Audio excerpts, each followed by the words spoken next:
Over at Marvel, many thought at least, that once Victoria Alonso was gone, the mantle strategy would be over. What's that, you say? Well, the mantle strategy is that idea that you can transfer the abilities and powers and backgrounds of all those superheroes to new, more modern demographics, thereby making your comic books more diverse, if diversity is based solely on physical appearance and ethnicity, and thereby you could make your comics everything that the new DEI initiatives desire, while at the same time maintaining those superhero mantles.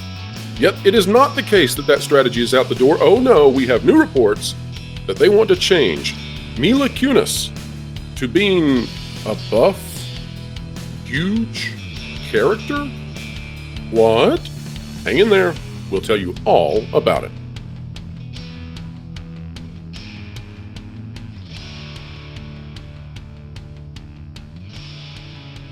Explaining entertainment, keeping you ahead of that culture curve. It is what we do each and every day here in the WDW Pro channel. Yes, we try for excellency in explaining, and that is what we will do yet again. This time, diving into something that is quite bizarre. The idea of taking a Hulk-sized character and giving that role to tiny, beautiful, and petite, shall we say, Mila Kunis. Now, we're not here to diminish her in any way. We have nothing against people who are small in stature. People come in all varieties of sizes and shapes and everything else. But you probably wouldn't pick her to play Hulk Hogan in a future biopic, and you probably wouldn't pick her to play The Thing. Well, unless you're Marvel, in which case, perhaps it is exactly what they're looking for. Joining us to talk about this very strange casting rumor at this time is Caffeinated Wolf. Welcome back to the channel, sir. Hey, thank you for having me. I love being here. Hey, it's a fun time, and we're happy to have you. We're happy to have the audience. Folks, if you like content like this, consider clicking the like button, share, subscribe, and you can stick it to the algorithms when you click it. We're talking about that notification bell. Caffeinated Wolf, let's get into this right away. We've got this article out of TMZ. I know a lot of people don't like TMZ. They think it's right up there with the tabloids, but I'm here to say that although there are things that TMZ does that I don't agree with, i.e. stalking celebrities and asking them questions when they're trying to do just normal average things with their families, I'm not a fan of that. TMZ does great reporting on some of this stuff, and so here is what they have. This is not a rumor coming from me, although I will say, let me say this before we get started. Last week on the Renegade Online show, that's over on Valiant Renegade's channel, Sunday nights, 6 to 9 p.m. Eastern time. I was over there on the show, helping co-host that, and I brought up that Mila Kunis was being looked at to play a major role in the Fantastic Four. I had no idea it was potentially for The Thing. I still don't know if that's true, but I was early on this. I'm not going to say that I was the first. I don't think that's true either. I don't want to pretend to have a scoop exclusively when that's not the case. But this is bizarre what they've come up with. Let's talk about it. Out of the TMZ article we're looking at right now. Reportedly in talks to play Fantastic Four's The Thing. Mila Kunis may just be tapped to play The Thing in the new Fantastic Four movie. That is, if you buy a rumor that's running rampant on Twitter.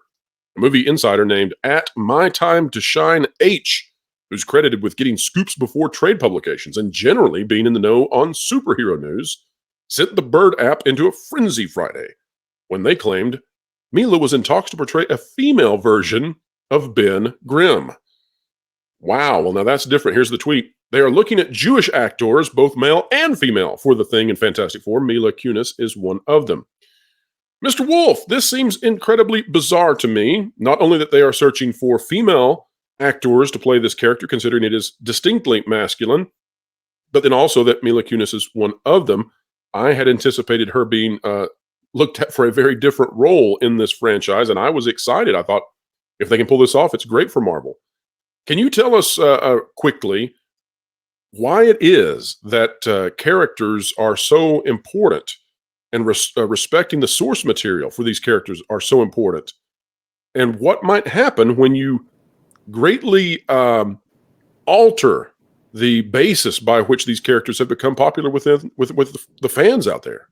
Absolutely. Look, a lot of these characters have existed for decades, far longer, sometimes, thrice the length of the lives of a lot of these people that go and see these movies, a lot of these characters have been around since the 60s, 50s, all the way back to the 40s, if we're talking characters like, Superman and Batman.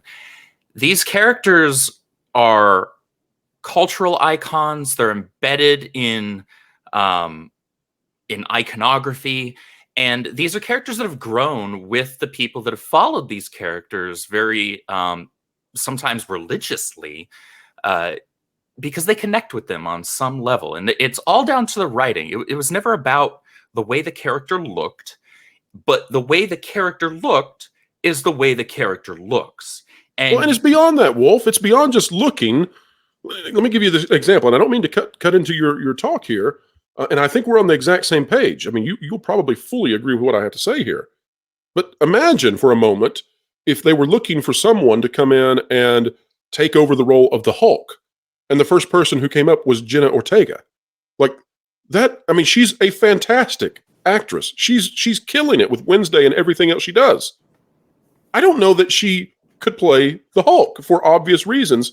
It goes beyond just the appearance. It's the voice. It's the mannerisms of playing that sort of a character. All of this is bizarre to me. It's incredibly bizarre, and it has become kind of commonplace in the last several years, we'll say. A little bit further than that, but the last several years especially, we see this happening all the time, whether it's a race swap, a gender swap, and it's unnecessary. Maybe John Cena is going to play. Maybe John Cena is going to play Moana in the next the Moana remake. But you see, we can't have that because these swaps can only go one way. Right, but it's ludicrous if you think about it the other way. It's ludicrous this way too. It just needs to be called out. This is so 100% ridiculous. It's 100%. It's absolutely ludicrous. However, we see it happening all the time, and when you do this, you are telling people that the characters that they grew up with and have spent decades following, you're telling them that they don't matter because all that they are is a name and a set of powers, and they can transfer that to literally anyone. The idea of mantles in comic books isn't necessarily a new notion, a new concept. However, how widespread it is recent, because the fact of the matter is very few heroes in whether it's Marvel or DC could actually be considered mantles. Very few of them actually work in that way because a lot of these heroes aren't that hero because of a symbol, because of a power set. It's because of who they are as a person. Superman is Superman because Superman is Clark Kent, and Clark Kent is Clark Kent because he was raised by Jonathan and Martha. You don't have Superman if you don't have Clark being raised by Jonathan and Martha Kent. Salt of the earth, good old boy, Bible Belt, his values that are instilled in him by his earth adoptive parents are what make him the hero that he is, as opposed to some tyrant that's a demigod.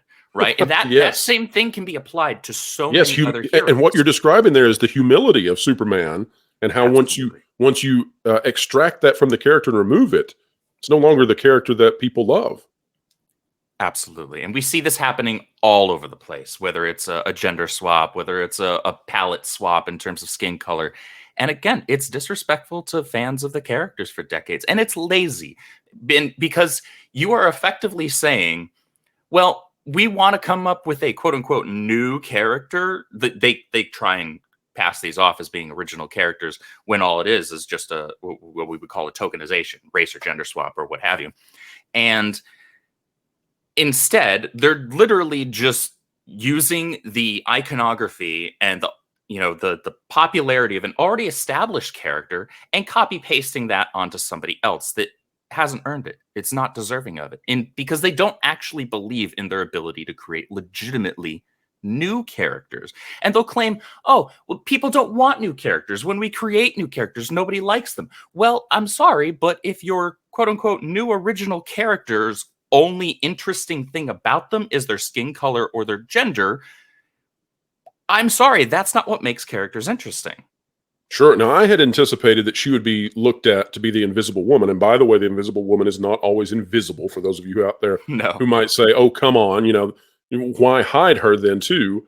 That's not what we're trying to say either. I want to come back to this and the makeup of the Fantastic Four and why I think this is happening. Before we do, though, Wolf, let's take a look at this. This is the person who is revealing this rumor. Remember, this is not our rumor. We are reporting on a rumor. Many times we have put out things that come to fruition.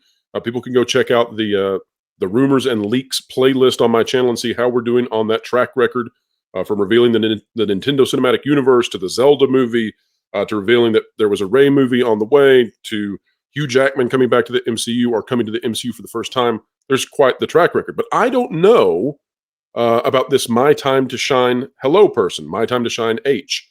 Have you heard of this person, Wolf? And I apologize for not knowing this, but I just simply don't know what the track record is for this account, so I can't speak to the veracity of how accurate this might be. Have you had any encounters with this one? I have not, to be completely frank. I cannot speak to this individual's credibility. I will say that these kinds of changes, as I said before, are very commonplace. We see them happening all the time. In the most recent iteration of the Fantastic Four as a live action film, they race swapped Johnny Storm. So then, if this turned out to be true, I wouldn't necessarily be shocked out of my mind. I would certainly be puzzled. I would be like, why did you do this? You could have dyed her hair blonde and had her play Sue Storm instead. That would have been perfectly fine. She's a perfectly serviceable actress. She's cute as a button. She could do the job quite well, and I think she could play that strong and intelligent female character alongside Mr. Fantastic, Johnny, and the Thing, the actual Thing. I don't. She's been playing Meg on Family Guy forever, and she's clearly someone who is more than just what our detractors might say we want. I can hear detractors out there right now saying, "Oh, well, you just want her to be typecast in a very feminine role," and it's like, well, she plays Meg, who is distinctly not feminine in Family Guy. That's the whole point of the humor, and she rocks that role. So that's not necessarily what we're saying. What we're saying is to cast her in this position is like casting, a 20-year-old or a 20-year-old female to play an elderly man. It just doesn't work. Casting someone who is petite, small of stature, to play a hulking character made of rock it's just weird. Make sure to catch The Pro Show Thursdays 5 to 7 Eastern Time. Entertainment Explained, The Culture Curve Conquered, live with Pro and all his friends. It's so bizarre, and it's funny that you use the word hulking, and it's funny that you mentioned the Hulk at the outset of the recording, because the Thing in the Ultimate Universe for Marvel Comics has actually knocked out the Hulk before. I don't see Mila Kunis doing that. Well, and that's the point of bringing this up. In fact, maybe she'll be knocking out She-Hulk, in which case we might be able to get behind that one. But I might give a little bit of an applause there. That's right. But let's take a look at the responses to this tweet that came from My Time to Shine Hello. We get Chris Parker clearly not pleased with it. We get some efforts to make this look more palatable. Okay, fair enough. We get some humor here for sure. But for the most part, it looks like people are they feel a little incredulous, like, surely this can't be real.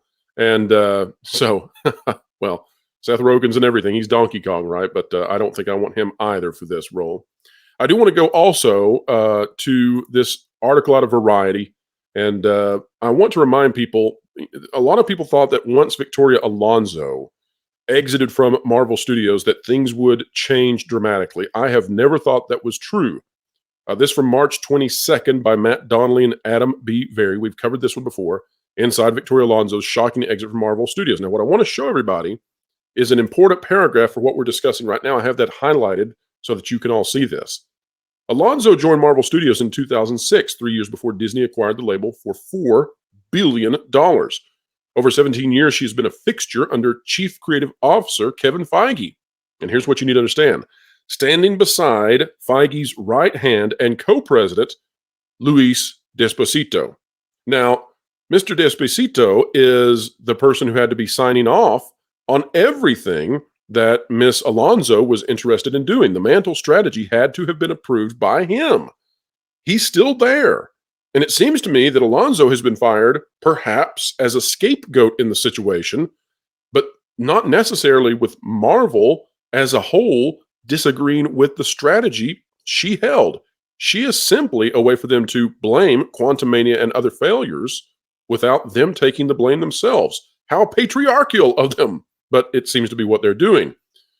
Wolf, do you have any hope that Marvel is going to now begin turning things around? We've heard from Chris Gore and others that the people at the top, they realize they have a serious problem. I don't know how they could avoid it. The Phase 5 dive is real. I don't think they can fix Phase 6. They've got Jonathan Majors, now a huge issue over there. Everything is falling apart, completely unlike you and your employer, who are having wonderful days, setting new records each and every day. But do you think that Marvel can get things turned around? Or is this yet another sign that they are completely still along the same broken and misguided track? Do I think that they can? Yes. However, it would not be an overnight thing. And it would require sincere effort and a lot of firings. Do I think that they will? No, I don't. And here's why. Kevin Feige isn't just the head of Marvel Studios. If I recall correctly, he's just the head of Marvel Entertainment in general. Now, that encompasses their publishing line in the comics as well. What they are doing is part and parcel with what they've been doing in the comic books for the last several years. So I don't see this mantle nonsense, the tokenization, whether it's race or gender swapping. I don't see this going anywhere anytime soon, because I have precedent to not believe that. And you're absolutely right.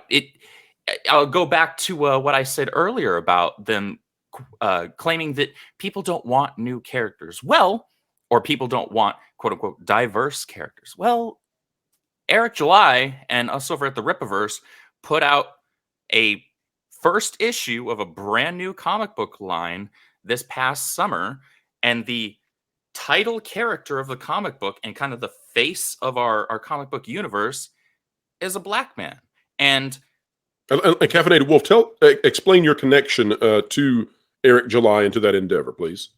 Well, I'm the creative manager and the social media manager for the Ripaverse publishing, as well as I'm Eric's personal social media manager as well. Excellent. I wanted to make sure that everybody was aware of that connection.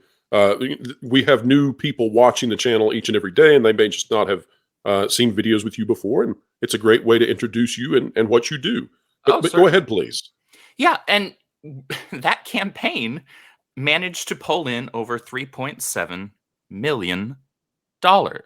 We sold over 60,000 copies of that first book, which qualifies as a graphic novel in terms of its length. Now, to put something into perspective here, 60,000 copies is 6 times the amount that we initially printed, planning on only needing about 10,000 copies to last us through the end of the year and early into this year. And all of a sudden, we cracked over $1 million in the first 30 hours. And we were like, well, so we need to print more books now, and we need a bigger warehouse. Stat. But this just showed all you need to do is entice people with something that's actually interesting, and then give them that thing that's interesting in a quality presentation, and they will show up. They will show up with money in hand. And that's all you have to do. You don't have to do these race swaps. You don't have to do gender swaps. Just create interesting characters. Now, that does, again, require effort. If Eric had written these characters just kind of ho-hum, lazy, most interesting thing about Isom is that he's black, most interesting thing about Yaira is that she's a woman with long blonde hair, then nobody would be on board with it. The same thing would have applied to any of the early Marvel or DC characters, but the writers put forth effort. Those characters had nothing to fall back on other than just quality of the writing. And that's how you do this. There's an authenticity to do. There's an authenticity to what you guys are doing over there with the Ripaverse versus what Marvel is doing. Now, I want to go back to the TMZ for a moment. As we do, let me say this, Caffeinated Wolf, too, to the audience out there. I don't know. As we've said before, I don't know the veracity of this rumor. It's out there. It's garnering a lot of interest. I kind of put this one at less than 50%, but I could be wrong. I simply don't know the track record of this individual who is reporting on this in order for me to apply the proper gravitas.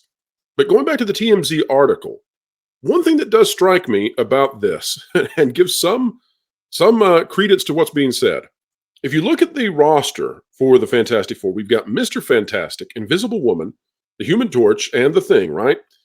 So that's 3 men or 3 masculine characters versus 1 female. And I can just sort of see, the discussions over at Marvel over the last 6 months, let's say, and perhaps even when Victoria Alonso was there and guiding some of this, I can just kind of see what we've seen in video games a lot already of, where you have to have one-to-one parity between what they would call gender, what some would call sexes, whatever you want to call it. We've got to have an equal number of men and women on the roster. And I can see them saying, we've got 2 guys. Can we make it 2 girls instead of 3 guys, 1 girl? You put any stock behind that, Wolf? Absolutely. I mean, we already know that in order to qualify for a lot of these award ceremonies and things like that at the Academy, you have to have meet a minimum number of like diversity quota, castings and things like that, or even people on the back end, on the tech side. We know that this is a thing. We've been told it. They've stated it.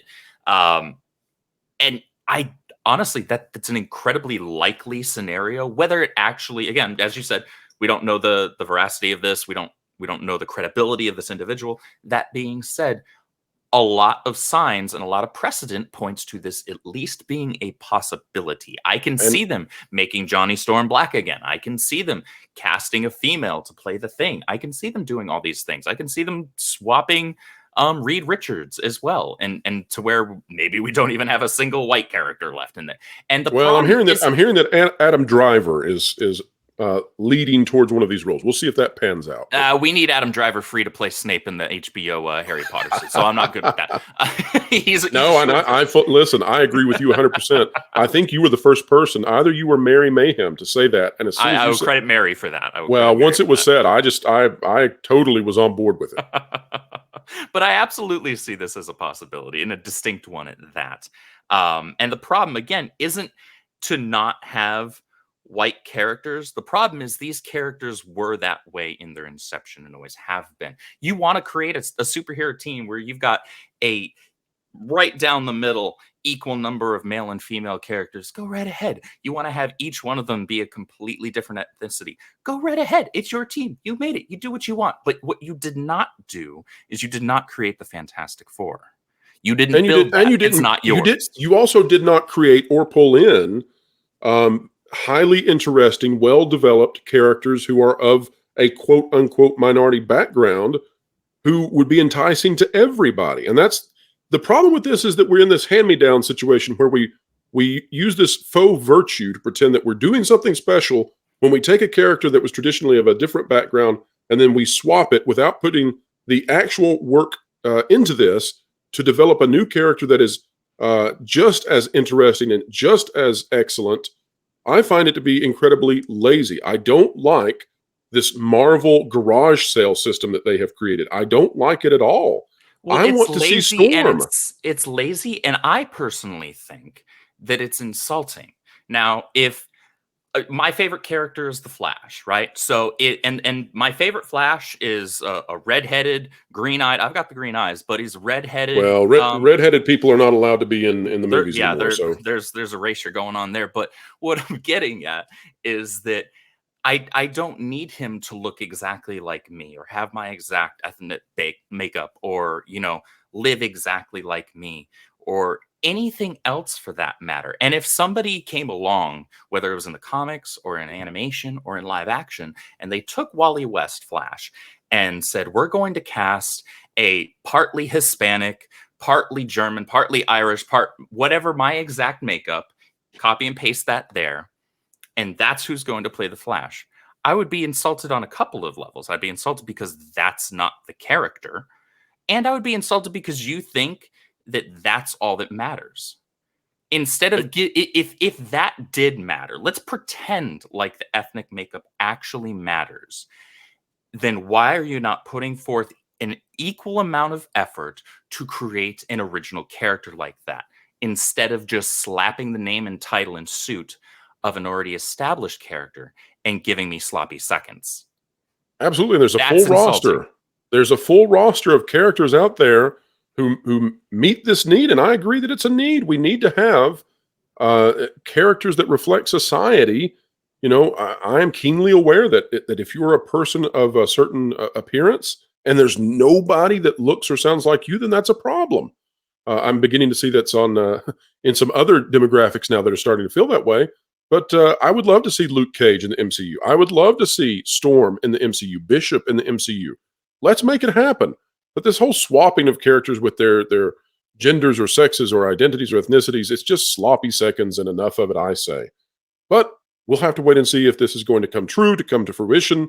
It does strike me as being somewhat having some credibility simply because those institutional investors want that parity. They're creating those DEI scores, and the corporations, they're gonna fill those spreadsheets in whatever way they can, even if it means degrading the actual material they put in front of viewers. Now, Wolf, on this great big beautiful web out there, where can people find you? They can find me every Tuesday night on WCBS, where I'm the co-host of the High Council. They can find me over on Twitch at Caffeinated Wolf as well, where I stream games throughout the week. And they can catch me over on Twitter, where I'm usually laughing at some people or retweeting corgi videos. I love it. Well, I am definitely subscribed to you, and I hope others will do the same. Folks, if you're not yet checking out Caffeinated Wolf, make sure you do so. You are going to love the content, and check out Eric July and all the content that he is producing, along with his team that includes Caffeinated Wolf. Excellent stuff, and completely opposed to the direction that Marvel is going. All right, folks, if you like content like this, consider clicking the like button, share, subscribe, and you can stick it to the algorithms. When you click it, we're talking about that notification bell, and this is not a conversation between two people. This is a conversation with all of you. We covet your comments, so drop one down below. It does not matter your ethnicity, your background, your sex, your gender, or anything else. We love you, we care about you, and we want to know what's in your mind. Your mind is the most amazing thing in all the universe. Drop a thought down below.